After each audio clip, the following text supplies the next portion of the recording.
Hello, this is Territorial Tom. It's been about not quite 2 weeks since we were out in this lettuce field.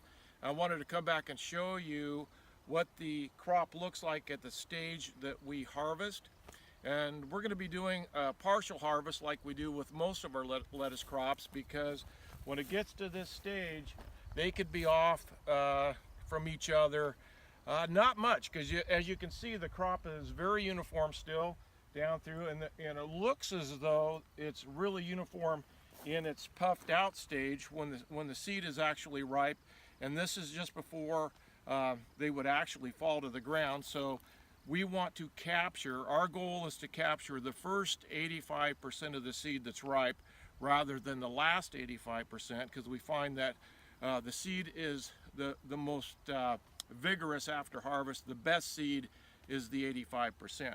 So even though it costs more money to do it this way, we're looking to do a partial harvest. We may come through here 2 to 3 times to make sure, to ensure we're getting the first 85% of the seed ripe.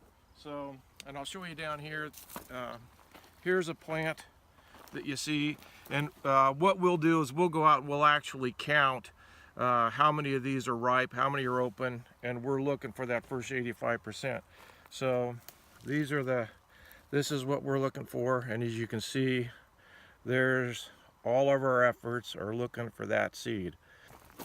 So when we put them on a tarp to finish out drying, we make sure seed heads are to seed heads so that any seed falls does not go on the foliage where it could potentially stick and not be threshed out. So this is, wanted to show you what the setup looks like after the plants have been harvested and they've been laying out here. This particular crop has been laying here for about 4 days or so.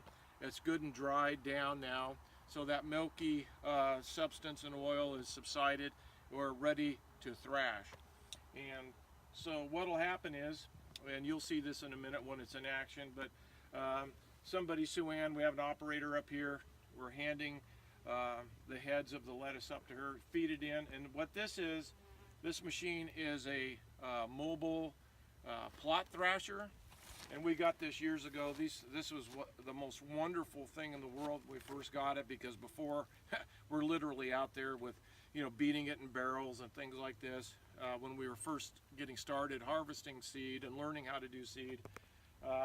But this is a spike tooth thrasher, and so they've got a big cylinder in here. It's got spike teeth in it. So when you feed the heads down, it's knocking out the seed from these puffed out flower heads, and it goes down, and we got the debris comes out the back, a shaker table, debris is coming out the back, and the most cleanest seed and everything is falling straight down in here, and you'll see that into these buckets.